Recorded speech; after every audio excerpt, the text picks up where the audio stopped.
हॉटेलच्या व्हरांड्यात एक चकचकीत गाडी येऊन थांबली. गाडीच्या हातून एक हात बाहेर आला, जो महागड्यात सोन्याच्या आणि हिऱ्यांच्या बांगड्यांनी चमकत होता. त्यानंतर एक अनमोल सोनेरी कांजीवरम साडी नेसलेली एक स्त्री गाडीतून बाहेर आली. तिने मान वर केली आणि हॉटेलच्या लखलखत्या दिव्यांमध्ये तिचा चेहरा स्पष्ट दिसू लागला. तेव्हा नेहाच्या हातातून महागडा वाईनचा ग्लास खाली पडला आणि त्याचे तुकडे झाले. कामिनी देवींचे डोळे जणू बाहेरच पडतील इतके विस्पारले. त्यांच्या पायाखालची जमीनच सरकली नाही, तर त्यांचे संपूर्ण अस्तित्व, त्यांचा सगळा अभिमानच नाहीसा झाला. जणू कोणीतरी त्याला एकाच फटक्यात चिरडून टाकले होते. एका क्षणात त्याच्या शरीरातील सर्व रक्त शोषले गेल्याप्रमाणे रजतच्या चेहऱ्याचा रंग उडाला. त्याचे तोंड अर्धवट उघडे राहिले आणि तो श्वास घेण्यासाठी धडपडत होता. ते एखाद्या काट्यासारखं माझ्या घशात अडकलं. ती स्त्री जी त्या 50 लाख रुपयांच्या गाडीतून बाहेर पडली होती, अंगरक्षकांनी वेढलेली आणि जिने शहरातील सर्वात श्रीमंत माणसाचा हात धरला होता, ती दुसरी कोणी नसून सुमित्रा देवी होती. तीच सुमित्रा देवी जिला बरोबर 5 वर्षांपूर्वी एका वादळी आणि अंधाऱ्या रात्री नेहा आणि रजतने स्वतःच्या हातांनी ठार मारून शहराच्या सर्वात घाणेरड्या गटारात फेकून दिले होते. मुंबईतील एका आलिशान पंचतारांकित हॉटेलचा रॉयल बँक्वेट हॉल झुंबरांनी आणि अनोख्या फुलांच्या सुगंधाने उजळून निघाला होता. ते शहरातील एक प्रतिष्ठित व्यावसायिक रजत सिंग यांचे निवासस्थान होते. मल्होत्रा कंपनीचा 5वा वर्धापन दिन होता. सभागृह शहरातील प्रमुख राजकारणी, उद्योगपती आणि उच्चभ्रू व्यक्तींनी खचाखच भरले होते. महागड्या ग्लासच्या किणकिणाटाचा आणि संगीताच्या सुरावटींनी वातावरणात एक भव्यता भरून राहिली होती. रजतने त्याची पत्नी नेहा हिच्यासोबत पाहुण्यांचे स्वागत केले. नेहाने एक महागडी डिझायनर साडी नेसली होती आणि तिच्या गळ्यात एक हार तिच्या प्रतिष्ठेची साक्ष देत होता. नेहापासून फार दूर नसलेल्या ठिकाणी तिची आई कामिनी देवी आपल्या मुलीच्या संपत्तीबद्दल नातेवाईकांना बडाई मारत उभी होती. बघा माझ्या मुलीचा दर्जा. कामिनी देवी आपला वाईनचा ग्लास हलवत एका नातेवाईकाला म्हणाल्या. ज्या दिवसापासून या घराचा तो शाप म्हणजे रजतची ती निरक्षर आई सुमित्रा वारली, माझ्या जावयाचे दिवस बदलले. ती बाई, म्हातारी बाई फक्त तिथे बसली होती. तिची नजर पैशांवर खिळली होती. नातेवाईकांनी होकार दिला. हो कामिनीजी, मी ऐकलं की 5 वर्षांपूर्वी त्या तीर्थयात्रेला गेल्या होत्या आणि त्यांची बस खड्ड्यात पडली होती. कामिनी देवी आणि नेहा यांनी एकमेकांकडे पाहिले. त्यांच्या डोळ्यात एक भयानक आणि दृष्ट हास्य चमकले, जे त्यांनी पटकन लपवले. जगासाठी सुमित्रा देवी एका अपघातात मरण पावल्या होत्या, पण त्या अपघाताचं भीषण सत्य या सभागृहात उपस्थित असलेल्या फक्त त्या तिघांनाच माहीत होतं. रजत, नेहा आणि कामिनी. तेवढ्यात मंचावरून निवेदकाचा मोठा आवाज घुमला. प्रिय प्रेक्षकांनो, आज संध्याकाळी या कार्यक्रमाला अधिक विशेष बनवण्यासाठी शहरातील सर्वात प्रतिष्ठित उद्योगपती श्री सूर्यकांत सिंगाणिया आपल्यासोबत उपस्थित आहेत आणि आज प्रथमच त्यांच्या पत्नी देखील त्यांच्यासोबत या कार्यक्रमाला उपस्थित राहून शोभा वाढवणार आहेत. हॉलमध्ये थोडासा गोंधळ उडाला. सूर्यकांत सिंगाणिया हे एक असे नाव होते ज्याने शहरातील प्रत्येक मोठ्या व्यवसायावर आपली पकड घट्ट केली होती. रजतच्या हृदयाची धडधड वाढू लागली. जर सिंगाणियाजींनी त्यांच्या कंपनीत गुंतवणूक केली तर ते अब्जाधीश होऊ शकले असते. रजत आणि नेहा त्यांचे वैयक्तिकरित्या स्वागत करण्यासाठी तत्काळ बँक्वेट हॉलच्या मुख्य दरवाजाकडे धावले. 50 लाख रुपये किमतीची एक चकचकीत गडद काळ्या रंगाची मर्सिडीज एस क्लास येऊन थांबली. गाडी थांबताच इतर वाहनांमधून 2 धिप्पाड अंगरक्षक बाहेर आले आणि त्यांनी पटकन मर्सिडीजच्या दरवाजाजवळ आपली जागी उभे राहिले. एका अंगरक्षकाने नम्रपणे गाडीचा दरवाजा उघडला.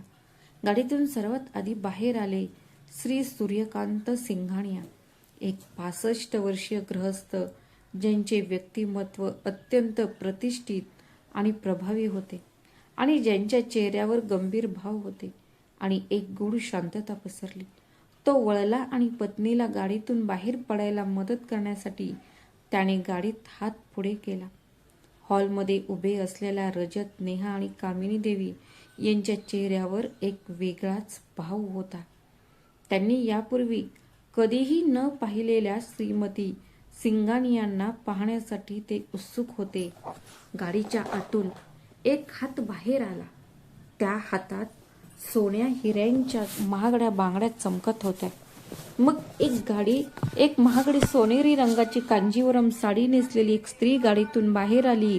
त्या स्त्रीने मान वर करून हॉटेलच्या मोठ्या आवाजाकडे पाहिले. प्रकाशात तिचा चेहरा स्पष्ट दिसू लागला. नेहाच्या हातातून तिचा महागडा वाईनचा ग्लास खाली पडून फरशीवर फुटला. कामिनी देवींचे डोळे जणू बाहेरच पडणार होते इतके विस्फारले. त्यांच्या पायाखालची जमीनच सरकली नाही, तर तिचे संपूर्ण अस्तित्व, तिचा संपूर्ण अभिमान एकाच घावात चिरडला गेल्यासारखे वाटले. जणू काही त्याच्या शरीरातील प्रत्येक गोष्ट नष्ट झाली होती आणि रजतच्या चेहऱ्याचा रंग उडाला. कोणीतरी क्षणार्धात त्यांचं रक्त शोषून घेतलं. त्यांचं तोंड अर्धवट उघडं होतं आणि त्याचा श्वास घशात काट्यासारखा अडकला होता.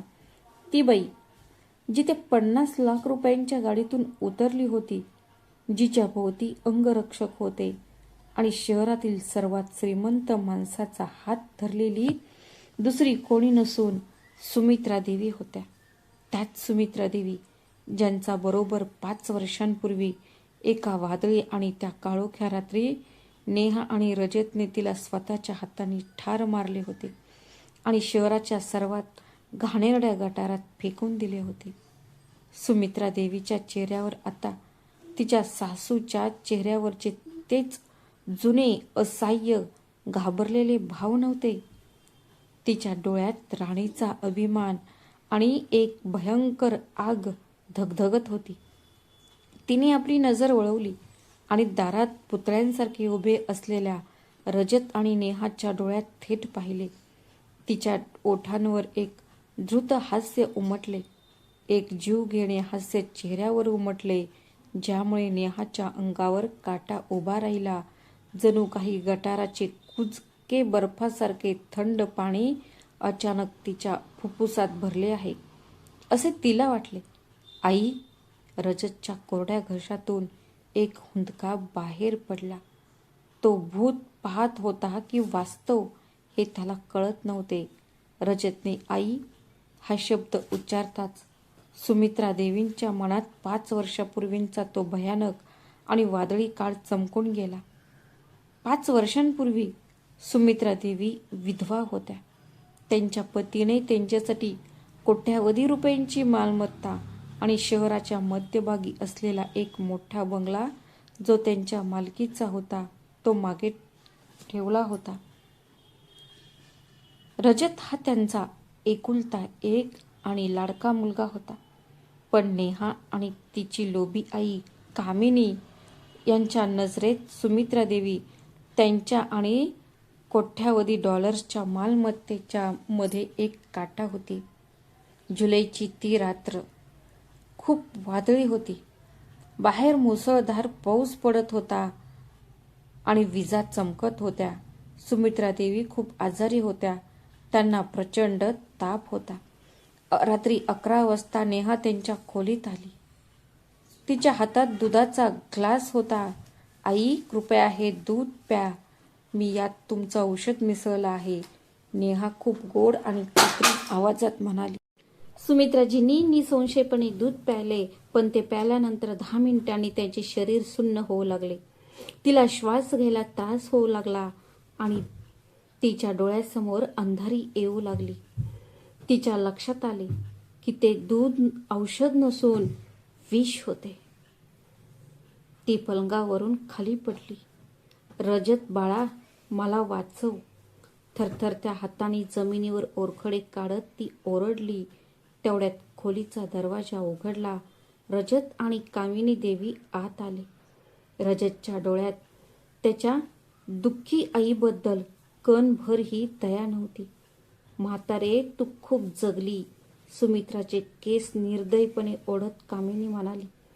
आता ही मालमत्ता माझ्या जावयाची आणि माझ्या मुलीची आहे. तू खूप प्रसिद्ध होती ना. तू खूप प्रार्थना करायची, नाही का? आज तर तुझा देव सुद्धा तुला वाचवू शकणार नाही. रजतने आईचे पाय धरले आणि नेहाने तिचे हात. त्यांनी आपल्या बेशुद्ध आणि अर्धमेली आईला ओढत गाडीत बसवले. त्यांनी ते त्याच्या गाडीच्या ट्रंकमध्ये ठेवले. रात्रीच्या अंधारात ते शहराच्या बाहेरच्या बाजूला असलेल्या एका मोठ्या खोल गटारापाशी पोहोचले, जे शहरातील कारखान्यांमधील सांडपाणी आणि गाळाने ओसंडून वाहत होते. रजत, असं करू नकोस बाळा. सुमित्राने आपल्या शेवटच्या श्वासापर्यंत याचना करण्याचा प्रयत्न केला, पण क्षणभरही विचार न करता रजतने आपल्या आईचा मृतदेह अंधाऱ्या सडक्या गटारात फेकून दिला. तिला पाण्यात ढकलण्यात आले. ठपकन सुमित्राची दलदलीत दिसेनाशा झाल्या. ती मेली. म्हातारे, आत्ता हे संपूर्ण जग आपलं आहे, नेहा गटाराच्या पाण्यात थुंकत म्हणाली. आणि ते तिघे निघून गेले. आई तीर्थयात्रेला गेली होती आणि खड्ड्यात पडून तिचा मृत्यू झाला अशी गोष्ट जगाला सांगितली गेली. पण नियतीच्या मनात काही वेगळेच होते. त्या रात्री देवाने सुमित्राला मरू दिले गेले नाही. 5 वर्षांपूर्वीची ती रात्र, जुलै महिन्यातील ती शापित रात्र, सुमित्रा देवीच्या आयुष्यासाठी एक नरक यातना देणारी काळीशाई बनली. तो भयानक आवाज आजही तिला सतावतो. जणू काही साक्षात मृत्यूनेच तिला आपल्या मिठीत घेतले होते. रजतच्या हातांचा तो अखेरचा क्रूर धक्का केवळ तिच्या शरीरालाच नव्हे, तर एका आईच्या आत्म्याला, तिच्या प्रेमाला आणि तिच्या देवावरील तिचा विश्वास कायमचा डगमगला. जेव्हा सुमित्रा देवी त्या खोल कुजलेल्या गटाराच्या काळोख्या दुर्गंधीयुक्त पाण्यात पडल्या, तेव्हा त्या गटाराच्या विषारी वासाने आदित्यांचे नाक सुन्न झाले. ते पाणी नव्हते, तर ते शहराचे विष कारखान्यातील ॲसिड आणि कचऱ्याचा एक किरसवाना दलदल होता. ते विषारी पाणी तिच्या तोंडात आणि नाकात जाऊ लागले. तिच्या साडीचा पदर, जो एकेकाळी त्याने आपल्या मुलाला उन्हापासून वाचवण्यासाठी डोक्यावर उचलून धरले होते, पण आता त्याच गटारातील चिखल त्याला खाली ओढत होता. मृत्यू प्रत्येक क्षणाला जवळ येत होता. विषाने आधीच आपला बळी घेतला होता. उष्णतेने त्याचे शरीर आधीच कमजोर केले होते आणि आता हे नरकासारखे पाणी. त्याने डोळे उघडण्याचा प्रयत्न केला, पण चोहीकडे फक्त काळाकुट्ट अंधार होता. गुदमरण्याची भावना इतकी तीव्र होती की त्याने आपले हृदय मुठीत आवळले. रजत, माझा रजत. तिच्या आत्म्याने आपल्या मुलाला शेवटची हाक मारली. तिचा निष्पाप चेहरा, ज्याला तिने पहिल्यांदा आपल्या मिठीत घेतले होते, तिच्या डोळ्यांसमोर तळून गेला. तिची बोटं धरून चालायला शिकलेली ती चिमुकली बोटं, याच दिवसासाठी तिने आपलं तारुण्य, आपलं सुख, सगळं काही त्याला सोपवलं होतं. का? की एके दिवशी तो तिला एखाद्या घाणेरड्या किड्यासारखं हिसकावून नेईल. तो तिला वाऱ्यावर सोडणार का? त्या क्षणी विश्वासघाताची वेदना शारीरिक वेदनेपेक्षा लाखो पटीने भयंकर होती. जणू काही रजतने थेट त्याच्या छातीत सुरा खुपसला होता, असे त्याला वाटले. त्याचे प्रेम, त्याची निष्ठा त्या गटाराच्या चिखलात सर्व काही वाहून गेले होते. नाही, मी अशी मरू शकत नाही. अचानक तिच्या हातून एक भयंकर किंकाळी बाहेर पडली. ती प्रेमाची किंकाळी नव्हती, ती सुडाची किंकाळी होती. आपल्याच मुलांकडून पराभव स्वीकारण्यास नकार देणाऱ्या एका आईचा तो आक्रोश होता. तिला वाटत होतं की जर आज तिचा मृत्यू झाला तर रजतचं खोटं कायमचं खरं ठरेल. नेहा आणि कामिनीजी एका दुर्दम्य इच्छाशक्तीने जणू त्याच्या अशक्त शरीरात प्राण फुंकले. तो वेड्यासारखा आपले हातपाय जोरजोरात झटकू लागला. त्याची एक फेक चिखलाने माखलेल्या एका मोठ्या लाकडी फळीला धडकला, जी बहुधा शहरातील कचऱ्यातून वाहून आली असावी. तिने आपली सगळी शक्ती एकवटली आणि ती फळी घट्ट पकडली. तो केवळ लाकडाचा तुकडा नव्हता. जगण्याची ती त्यांची शेवटची आशा होती. वादळ अधिकच तीव्र झाले होते. गटाराचे पाणी ओसंडून वाहत होते. लाकडी फळीने त्यांना गटारातून ओढून शहरापासून खूप दूर नेले. ते जवळजवळ 1000 वेळा बुडता बुडता वाचले. कारखान्यातील ॲसिडने तिची त्वचा जाळली. कुचक्या पाण्याने तिची फुफ्फुसे पोखरली, पण तो चिंदा तसाच राहिला. पहाटेच्या पहिल्या किरणांपर्यंत सुमित्रा देवींचे शरीर पूर्णपणे नाहीसे झाले होते. ती सुन्न झाली होती. ती आता प्रतिकार करत नव्हती. एखाद्या जिवंत प्रेताप्रमाणे ओटक्याला टेकून उभी होती. वादळ शांत झाले होते आणि ओढ्याचे रूपांतर एका शांत नदीत झाले होते. 1917 साली नदी किनाऱ्याच्या एका लहान घाटावर शहरातील सर्वात श्रीमंत उद्योगपती श्री सूर्यकांत सिंघानिया आपल्या अखेरच्या निवृत्तीची तयारी करत होते. आठवड्याभरापूर्वीच त्यांच्या पत्नीचे निधन झाले होते आणि ते तिच्या अस्थींचे विसर्जन करण्यासाठी आले होते. त्यांनी जगण्याची आशा सोडली होती आणि आपली संपूर्ण मालमत्ता एका ट्रस्टच्या नावे करून निवृत्त होणार होते. तेवढ्यात त्याला एका लाकडी फळीवर चिखल कुजलेल्या भागांनी आणि कचऱ्याने माखलेला एक मृतदेह पडला होता. एखाद्या सामान्य माणसाने तो एक बेवारस मृतदेह आहे असे समजून दुसरीकडे तोंड फिरवले असते, पण सूर्यकांत सिंघानिया डोळ्यांनी काहीतरी वेगळेच पाहिले. त्यांनी पाहिले की त्या चिखलाच्या ढिगाऱ्याखाली एका हाताची बोटे अजूनही ती काठी घट्ट पकडून होती. जगण्याची तळमळ, एका माणसाचा अखेरचा संघर्ष. श्री सिंघानियांच्या काळजाचा ठोका चुकला. त्यांनी तत्काळ आपल्या अंगरक्षकांना हाक मारली, रोहन, लवकर ये, ती जिवंत आहे. ती सिंघानियांनी स्वतः त्या महिलेचा मृतदेह चिखलातून बाहेर काढला.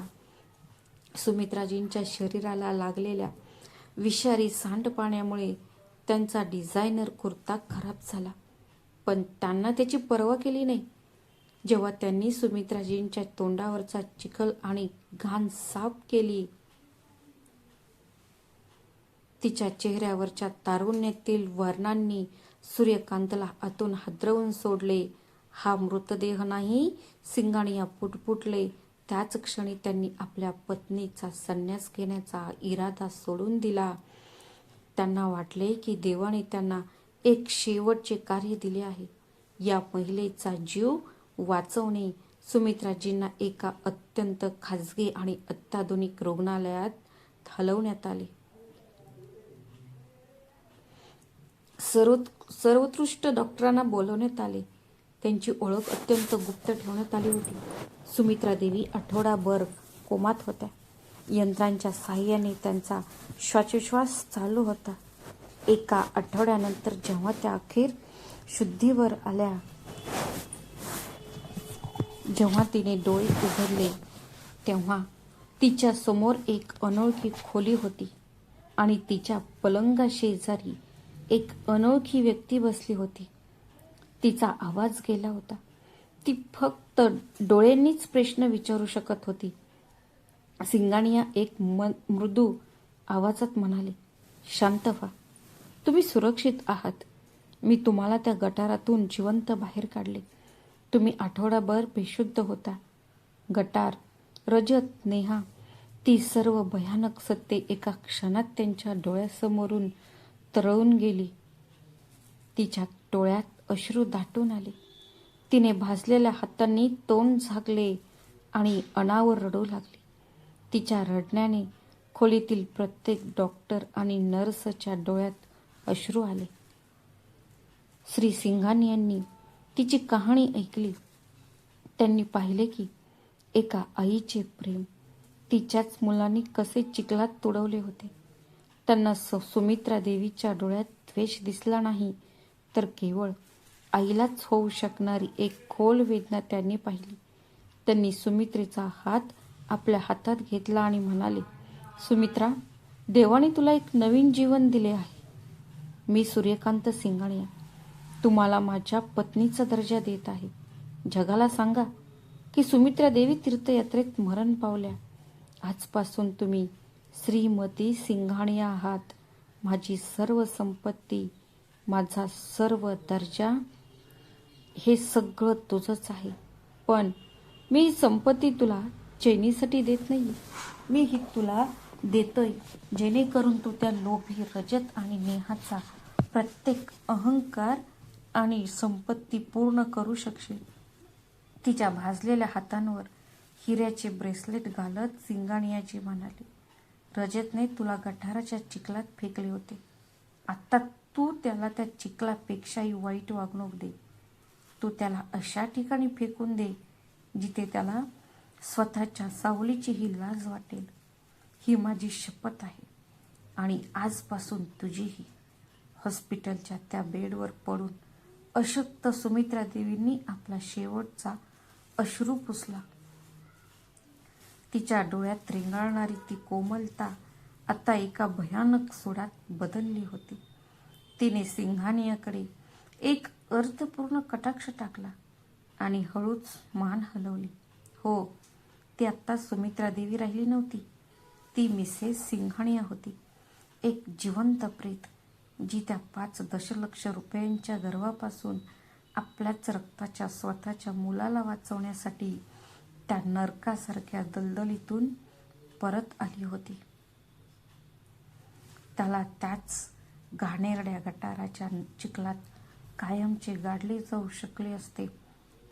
काही सेकंदापूर्वीच पर्यंत पंचतारांकित हॉटेलच्या आलिशान रॉयल बॅक्वेट हॉलमध्ये घुमत असलेले ते मंद संगीत अजूनही वाजत होते. पण रजत, नेहा आणि कामिनी देवी यांच्यासाठी जगातील प्रत्येक आवाज जणू एका पोकळीत खेचला गेला होता. हॉलमधील एअर कंडिशनरची थंडी अचानक हाडे गोठवणाऱ्या बर्फासारखी वाटू लागली. पण नेहाच्या हातातून खाली पडलेले वाईनच्या ग्लासचे तुकडे या गोष्टीची साक्ष देत होते की त्यांच्या डोळ्यासमोरचे दृश्य हे एक वाईट स्वप्न नसून कबरेतून बाहेर आलेले एक भयानक सत्य होते. आई! रजतचे ओठ थरथरले. त्याच्या घशातून आलेला आवाज इतका तीक्ष्ण आणि पोकळ होता, जणू काही फासावर लटकलेली एखादी व्यक्ती शेवटचा श्वास घेण्याचा प्रयत्न करत आहे. ती भयानक रात्र एखाद्या चित्रपटासारखी त्याच्या डोळ्यांसमोरून तरळून गेली. विजेचा कडकडाट, त्याच्या आईचे तडफडणारे शरीर आणि काळ्या दुर्गंधीयुक्त गटाराच्या पाण्यात वर येणारे बुडबुडे. स्वतःच्या हातांनी त्याने त्या म्हातारीला गटारात ढकलले होते. त्याने तिला स्वतःच्या डोळ्यांनी बुडताना पाहिले होते. मग हे कसे शक्य आहे? ते दुर्गंधीयुक्त गटाराचे पाणी या पंचतारांकित हॉटेलच्या इटालियन संगमरवरावर कसे काय आले असेल? महागड्या परफ्यूमच्या जागी संपूर्ण हॉलमध्ये तोच कुजलेल्या गटाराचा वास रजतला अचानक जाणवला.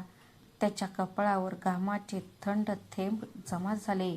सुमित्रा देवी, ज्या आता श्रीमती सिंघानिया यांनी आपल्या कांजीवरम साडीचा पदर मोठ्या नाजूकपणे खांद्यावर घेतला, त्यांच्या गळ्यात कोट्यावधी रुपयांचा अमूल्य नीलमणी हार होता. दिवे इतके प्रखरपणे चमकत होते की कामिनी देवी आणि नेहाच्या गळ्यातील डिझायनर दागिने काचेच्या स्वस्त तुकड्यांसारखे दिसत होते. सुमित्राजींच्या चालण्यात आता वार्धक्याच्या वेदना स्पष्ट दिसत होत्या. त्यांचे गुडघे तिच्या अशक्तपणाचा किंवा तिच्या भित्र्या सासूचा लवलेशही दिसत नव्हता. एखाद्या राणीप्रमाणे ती श्री सिंगाणियांचा हात धरून राजेशाही थाटात लाल गालिच्यावरून चालत होती. तिच्या मागे काळे सूट घातलेले धिप्पाड अंगरक्षक लोकांना बाजूला ढकलत होते. सुमित्राची नजर थेट रजतवर खिळली होती. त्या डोळ्यात ना स्नेह होता, ना प्रश्न, ना पश्चाताप. त्याच्या डोळ्यात केवळ एक शांत खोल बर्फासारखा काळोख होता, अगदी त्या गटारातील पाण्यासारखा ज्यात त्याला फेकण्यात आले होते. रजतचे पाय थरथरू लागले. त्याचे मन सुन्न झाले होते, पण तरीही ती एक अवचेतन अवस्था होती. घाबरलेल्या अवस्थेत तो अडखळला. आई, तू जिवंत आहेस? रजत सुमित्राकडे हात पुढे करत अडखळत म्हणाला. त्याला वाटले की तो त्याच्या आईचा अशक्त हात असावा. त्याला पाहताच तिचे हृदय वितळले असते. कदाचित तिने त्याला मिठी मारली असती.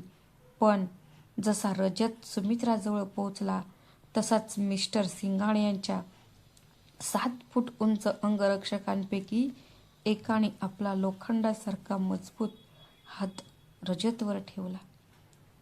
त्याने त्याच्या छातीवर हात ठेवून त्याला इतक्या जोरात मागे ढकलले की रजत अडखळून स्वतःच्या पत्नी नेहावर पडला. शांत रहा मिस्टर मल्होत्रा, अंगरक्षकाचा जड आवाज घुमला. मी श्रीमती सिंगाणिया बोलत आहे. आपण बोलत असताना कृपया 2 पावलांचे अंतर ठेवा. त्याच रेड कार्पेटवर रजतचा कोट्याधीश व्यावसायिक म्हणून असलेला दर्जा, त्याचा स्वाभिमान धुळीला मिळाला. संपूर्ण हॉल हे दृश्य पाहत होता. सुमित्राजी क्षणभर थांबल्या. त्यांच्या ओठांच्या कोपऱ्यावर एक थंड उपहासात्मक आणि भयावह हास्य उमटले. त्यांनी डोळे मिचकावले आणि शहरातील सर्वात बंडखोर आवाजांमध्येही ऐकू येईल अशा आवाजात त्या बोलल्या. अफाट संपत्तीचा किणकिणाट ऐकू आला. आई, सुमित्राजी किंचित हसून म्हणाल्या. जणू काही त्यांनी एखादा अत्यंत अश्लील विनोद ऐकला होता. मिस्टर रजत मल्होत्रा, तुमचा कदाचित गैरसमज झाला आहे. मला मुलं नाहीत. मी श्रीमती सुमित्रा सिंगाणिया आणि माझ्या माहितीनुसार तुमच्या आईचा मृत्यू बरोबर 5 वर्षांपूर्वी एका खड्ड्यात पडून झालेल्या अपघातात झाला, बरोबर ना? खड्ड्यात पडून त्यांचा मृत्यू झाला का? तिने आधीच हे शब्द रजत, नेहा आणि कामिनी देवी यांच्या हृदयात लाखो सुयांप्रमाणे घुसले. सुमित्राजींनी ज्या प्रकारे खड्ड्यात या शब्दावर जोर दिला त्यातून त्या तिघांनाही स्पष्टपणे कळले की गटाराजवळच्या रात्रीचा प्रत्येक क्षण तिला आठवतो. नेहाचे संपूर्ण शरीर थरथरत होते. तिने आपल्या सासूला गटाराच्या चिखलात बुडवले होते. ही गोष्ट ती गेल्या 5 वर्षांपासून साजरी करत होती. तिने तिचं आयुष्य उद्ध्वस्त केलं आहे.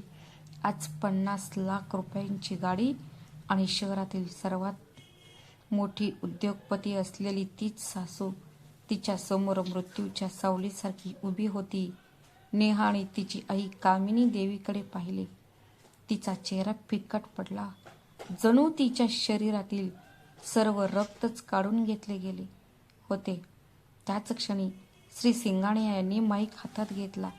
त्यांच्या दमदार अधिकारवाणी आवाजाने सभागृहातील शांतता भंग केली. महोदय आणि महोदयांनो, मला इथे आमंत्रित केल्याबद्दल श्री मल्होत्रा तुमचे मनपूर्वक आभार. पण आज मी येथे येण्यामागे एक विशेष कारण आहे. तुम्हा सर्वांना माहीत आहे की श्री मल्होत्रा यांची कंपनी गेल्या काही महिन्यांपासून व्यवसायात आहे. ती कंपनी प्रचंड तोट्यात चालली होती. ही कंपनी वाचवण्यासाठी त्यांना 200 कोटी रुपयांच्या मोठ्या गुंतवणुकीची नितांत गरज होती. रजतचे पाय पुन्हा लटपटू लागले. तर तो श्री सिंगाणिया यांची स्तुती करत होता. श्री सिंगाणिया पुढे म्हणाले, आणि मला तुम्हा सर्वांना हे कळवताना अत्यंत आनंद होत आहे की सिंगाणिया ग्रुपने या कंपनीत गुंतवणूक केली आहे. सभागृहात टाळ्यांचा कडकडाट झाला. रजतच्या चेहऱ्यावर क्षणभर भीती आणि नंतर लोभ झळकला. त्याला वाटले की त्याची कंपनी वाचू शकेल, पण मिस्टर सिंघानियांनी आधीच त्यांनी टाळ्यांचा कडकडाट थांबवण्यासाठी हात वर केला आणि सुमित्राकडे पाहून हसले. पण श्री सिंघानियांचा आवाज आता एका धारदार तलवारीसारखा झाला होता. ती गुंतवणूक मी केली नव्हती. ती गुंतवणूक माझी पत्नी सिंघानिया ग्रुपच्या अध्यक्षा श्रीमती सुमित्रा सिंघानिया यांनी केली होती. आणि त्यांनी केवळ गुंतवणूकच केली नाही, तर तुमच्या कंपनीचे 51% शेअर्स देखील खरेदी केले. याचा सरळ अर्थ असा की आजपासून श्रीमती सिंघानिया या कंपनीच्या खऱ्या मालक आहे. श्री रजत मल्होत्रा, आजपासून तुम्ही कंपनीचे मालक नसून माझ्या पत्नीच्या हाताखाली काम करत आहात. फक्त एकच कर्मचारी आहे.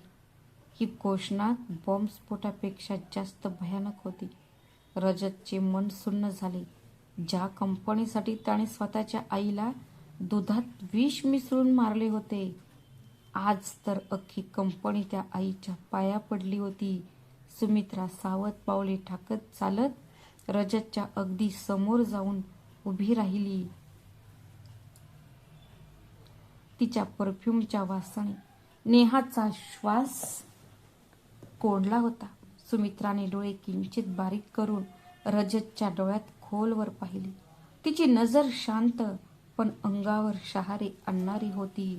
अभिनंदन श्री मल्होत्रा, तुमच्या कंपनीच्या 5व्या वर्धापन दिनानिमित्त तुम्ही मला एका खूप खोल गटारात बुडवून तुमचे साम्राज्य उभारले. पण तुम्ही हे विसरलात की काही बिया तुम्ही त्यांना चिखलात जितके खोल गाडाल, तितक्या त्या जमिनीतून उगवणाऱ्या झाडांच्या रूपात अगदी अधिक विषारी आणि शक्तिशाली बनतात. सुमित्रा तिच्या आवाजात म्हणाली. तिने आपली नजर नेहाकडे वळवली. नेहा भीतीने एक पाऊल मागे सरकली आणि नेहाच्या हिऱ्यांच्या नेकलेसकडे पाहत सुमित्रा म्हणाली, माझ्या अंगरक्षकाचे बूट तुझ्या या नेकलेसपेक्षा जास्त मौल्यवान आहेत. हो, तसंच झालं आहे. जेव्हा अभिमानाची इमारत वाळूच्या पायावर उभारली जाते, सुनबाई, तिच्या कोसळण्याचा आवाज भयावह असतो. माझ्यासाठी हे तर फक्त पहिलं पाऊल आहे. तुम्हा तिघांचा नाश करणारं वादळ अजून यायचं आहे. तो तुला या सुंदर जगातून गटाराच्या चिखलापेक्षाही वाईट अशा ठिकाणी फेकून देईल, जिथे तू भीक मागशील, पण मृत्यूही तुझ्या नशिबी नसेल. सुमित्राजी मागे वळल्या आणि आणखी काहीही न बोलता ती श्री सिंघानिया यांच्यासोबत तिथे ठेवलेल्या VIP खुर्चीकडे सरकली. रजत जमिनीवर गुडघे टेकून बसला. त्याचा अभिमान, त्याचे स्वातंत्र्य, त्याचे संपूर्ण अस्तित्व आता एकरूप झाले होते. एका क्षणात सर्व काही संपले. मालकावरून तो आता स्वतःच्याच मृत आईचा गुलाम बनला होता आणि त्याला हे चांगलंच ठाऊक होतं की ही तर फक्त सुरुवात होती. त्याची आई त्याला इतक्या सहजासहजी जाऊ देणार नव्हती. ज्याप्रमाणे तिने त्या गटाराच्या थंड विषारी पाण्यात यातना भोगल्या होत्या, त्याचप्रमाणे ती त्याला हळूहळू छळणार होती. संपूर्ण सभागृह सुमित्राच्या शाही प्रवेशाकडे पाहत होते आणि रजत आपल्या पहिल्या मृत्यूची तयारी करत होता. तो मुकाट्याने हुंदका गिळत होता. सुडाची भयानक चाके आधीच फिरायला लागली होती. त्या रात्रीच्या भयंकर पार्टीनंतर पुढचे 48 तास रजत मल्होत्रासाठी खडतर असणार होते. ते एका भयानक आणि कधीही न संपणाऱ्या दुःस्वप्नात बदलले. त्याच्या कंपनीची सर्व बँक खाती गोठवण्यात आली. सिंघानिया ग्रुपच्या ऑडिटर्सनी कंपनीची प्रत्येक फाईल तपासली. गेल्या 5 वर्षात स्वतःची प्रतिष्ठा टिकवण्यासाठी त्याने केलेल्या सर्व फसवणुकी आणि पैशांच्या गैरव्यवहारांची संपूर्ण काळी वही आता सुमित्रा देवीच्या टेबलावर होती. रविवारची सकाळ होती. ती एक ढगाळ सकाळ होती. अगदी तशीच जशी 5 वर्षांपूर्वी सुमित्रा देवी गटारात पडल्यानंतर झाली होती. रजतच्या आलिशान बंगल्याबाहेर 5 काळ्या गाड्या उभ्या होत्या.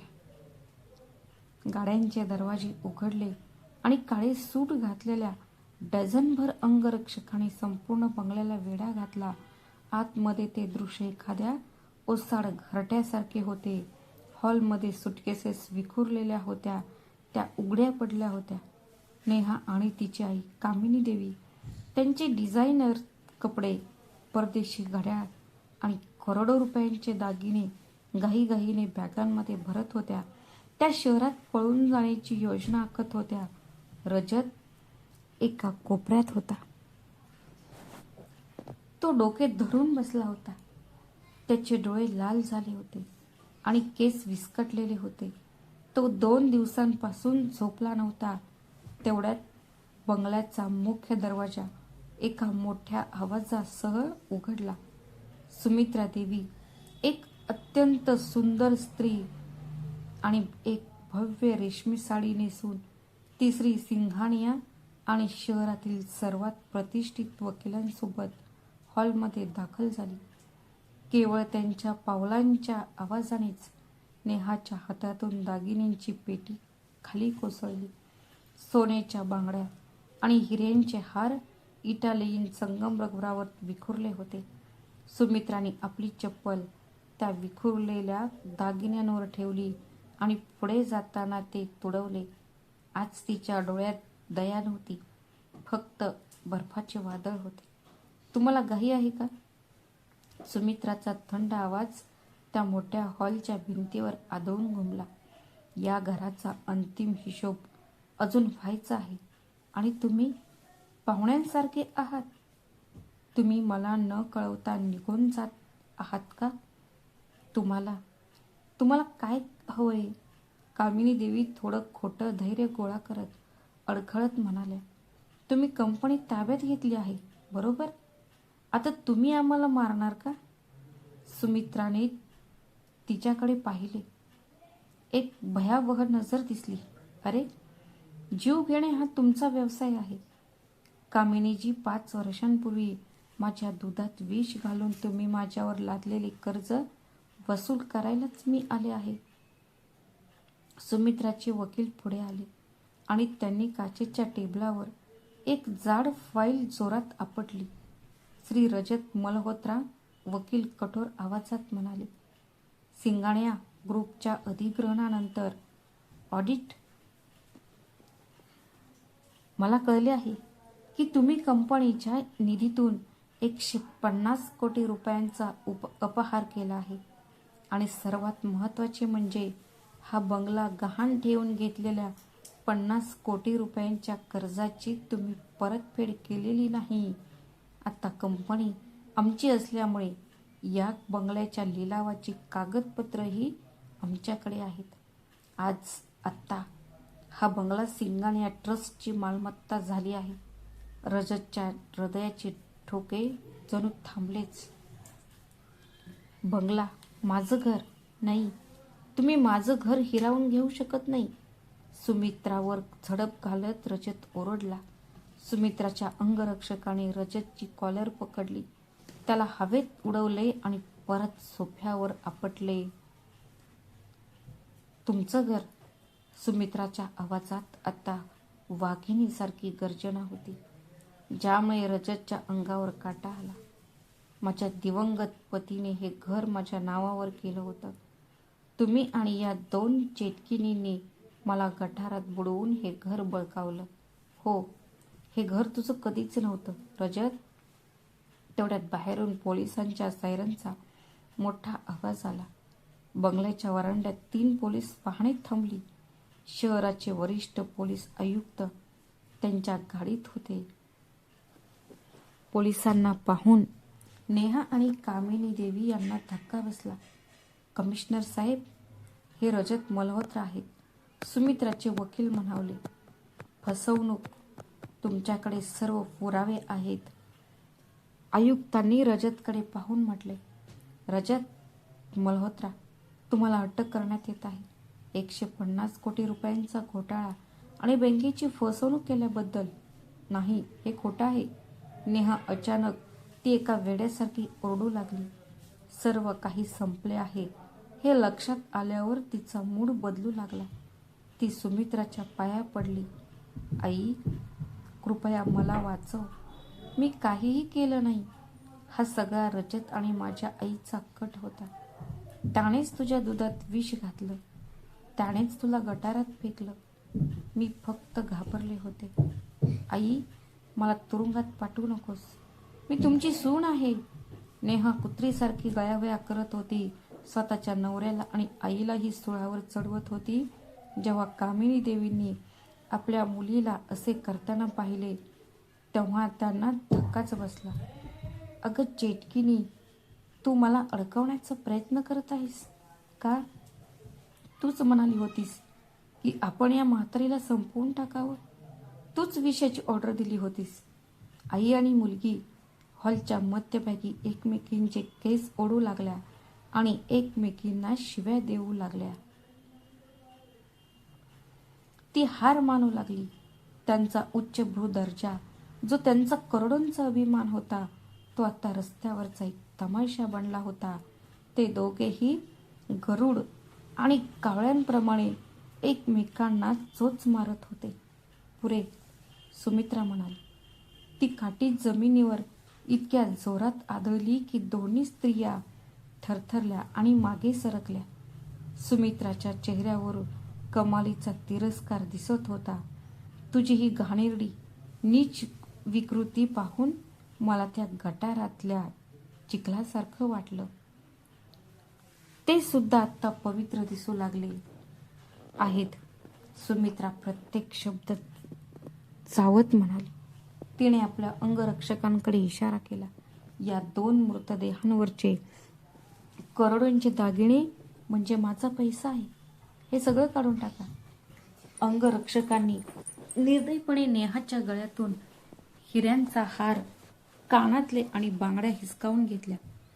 कामिनी देवीच्या बोटांमधून सोन्याच्या अंगठ्या काढून घेण्यात आल्या आणि त्या सुटकेसेस त्या इथेच ठेवा. हे उलट करा. ती या घरातून एक सुई सुद्धा घेणार नाही. दागिने आणि पैशांनी भरलेल्या सर्व पिशव्या उलट्या करण्यात आल्या. नेहा आणि कामिनी आता पूर्णपणे रिकाम्या हाताने होत्या. कमिशनर साहेब, श्री सिंगानिया म्हणाली. अधिकारवाणीने तो म्हणाला. फसवणुकीचा गुन्हा रजतवर आहे, पण त्या तिघांवर सुमित्राजींच्या हत्येचा प्रयत्न केल्याबद्दल आणि त्यांना गटारात फेकल्याबद्दल खटला चालवला जाईल. सुमित्राजींचा तो जुना वैद्यकीय अहवाल, ज्यामध्ये विषबाधा झाल्याची पुष्टी झाली आहे, आणि मी काल रात्री हे प्रकरण तुमच्या स्वाधीन केले आहे. होय साहेब. हे तिघे आत्ता आयुष्यभर तुरुंगाच्या कोठड्यांमध्ये सडतील. जामीन मंजूर केला जाणार नाही, असे आयुक्त म्हणाले. त्याने हवालदारांना इशारा केला. त्या तिघांनाही हातकड्या घाला. हवालदाराने रजतच्या हातात थंडगार लोखंडी हातकड्या घालताच रजतचा उरलेला अभिमान, त्याचा अहंकार पूर्णपणे धुळीला मिळाला. तो एखाद्या परित्यक्त मुलासारखा रडू लागला. तो रांगत सुमित्राच्या पाया पडला. त्याने आपल्या आईच्या जोड्या घट्ट पकडल्या. आई, माझ्या आई, मला माफ कर आई. मी आंधळा आहे. मी या संपत्तीच्या लोभापायी तिथे गेलो होतो. आई, मी तुझ्या रक्ताचा एकुलता एक आहे. मी तुझा रजत आहे. आई, मला या तुरुंगाच्या सडक्या जगात पाठवू नकोस. आई, मी तिथेच मरेन. मला वाचव आई, कृपया. रजतच्या अश्रूंनी पूर्णपणे भिजलेला होता. तो रडत होता. आईच्या पायावर डोकं आपटत होता. त्याला प्रश्न पडला की आईचं हृदय दगडासारखं किती काळ टिकेल. ते वितळून जाईल. पण सुमित्रा इंचभरही हलली नाही. तिने डोळे मिटले. क्षणभरासाठी संपूर्ण सभागृहात शांतता पसरली. फक्त रजतच्या हुंदक्यांचा आवाज घुमत होता. जेव्हा सुमित्राने डोळे उघडले तेव्हा डोळ्यात अश्रू नव्हते, फक्त चितेची राख होती. भयान शांतता पसरली होती. जणू काही एखाद्या विषारी सापाला दूर करत असल्याप्रमाणे तिने आपला पाय रजतच्या थरथरत्या हातांपासून इतक्या जोराने दूर खेचला. तू माझ्या रक्ताचा नाहीस, सुमित्रा म्हणाली. तिच्या आवाजात कोणतीही भावना नव्हती, केवळ एक भीषण सत्य होते. माझा रजत, माझा मुलगा, ज्याला मी स्तनपान केलं, ज्या रात्री त्याने मला त्या सडक्या गटारात ढकललं, त्याच रात्री तो मेला. त्याने मला मरणाच्या दाढेत चोरून दिले होते. जो आज माझ्या पायाशी रडत आहे तो एक खुनी आहे, आणि मी कोणत्याही खुन्याची आई नाही. रजतच्या डोळ्यात थेट बघत सुमित्राजी आपले अखेरचे शब्द बोलल्या. रजत, तुला माहीत आहे का, त्या गटाराच्या पाण्यात मला श्वास घेता येत नव्हता. किडे माझं शरीर कुरतडत होते. तिथे भयंकर अंधार, गुदमरल्यासारखं आणि सडल्यासारखं होतं. आता तुझं संपूर्ण आयुष्य तुझा शेवटचा श्वास, तोपर्यंत तू त्या अंधाऱ्या सडक्या आणि दमट 8x8च्या तुरुंगाच्या कोठडीत सडून जाशील. तुला रोज त्या गटारात गुदमरल्यासारखं वाटेल, पण तू मरणार नाहीस. हीच तुझी शिक्षा आहे आणि हाच माझा न्याय आहे. आयुक्तांकडे न पाहता सुमित्रा म्हणाली, हा कचरा माझ्या घरापासून दूर घेऊन जा. या घराची फरशी घाण होत आहे. पोलिसांनी रजतला कॉलर पकडून ओढत नेले. त्यांना बाहेर काढायला सुरुवात झाली. नाही आई, मला माफ कर आई, रजत वेड्यासारखा ओरडत होता. नेहा आणि कामिनी देवी सुद्धा मोठ्याने रडत होत्या. त्यांना जनावरांसारखं फरफटत नेऊन पोलीस व्हॅनमध्ये कोंबण्यात आलं. बंगल्याबाहेर माध्यमांचे कॅमेरे चमकले. कालपर्यंत शहरातील सर्वात मोठा उद्योगपती मानला जाणारा रजत मल्होत्रा आता एका घृणास्पद खुनी आणि ठगासारखा दिसत होता. तो पोलिसांच्या गाडीत लपून बसला होता. त्याच्या 50 लाख रुपयांच्या गाड्या, त्याचे कोट्यावधी रुपयांचे साम्राज्य, त्याची प्रतिष्ठा, सगळं काही त्या गटाराच्या चिखलात कायमचं गाडलं गेलं होतं. आता बंगल्यात पूर्ण शांतता पसरली होती. सुमित्राजी दिवाणखान्याच्या मध्यभागी उभ्या होत्या. त्यांनी त्या भिंतीकडे पाहिले जिथे एकेकाळी त्यांच्या पतीचा फोटो होता, जो नेहाने काढला होता. श्री सिंगानिया हळूच त्यांच्या जवळ आल्या. त्यांनी सुमित्राच्या खांद्यावर हात ठेवला. सुमित्रा, न्याय मिळाला आहे. आता या घरात फक्त शांतता आहे. सुमित्राने एक दीर्घ श्वास घेतला. त्या श्वासात गुदमरल्यासारखे काहीच नव्हते. गटाराची दुर्गंधीही नव्हती. तिथे काहीच नव्हते. त्या श्वासात विजयाची ताजी हवा होती. तो सिंगानियाकडे वळला आणि अत्यंत आश्वासक हास्य करत म्हणाला, हो, आता हे घर आणि माझा आत्मा दोन्ही त्या दलदलीतून कायमचे मुक्त झाले आहेत. तर मित्रांनो, तुम्हाला ही कथा आवडली असेल तर व्हिडिओला लाईक करा, शेअर करा आणि आमच्या चॅनलला सबस्क्राईब करायला विसरू नका. भेटूया अशाच आणखी एका नवीन कथेत. तोपर्यंत स्वतःची आणि तुमच्या प्रियजनांची काळजी घ्या. श्री स्वामी समर्थ. धन्यवाद.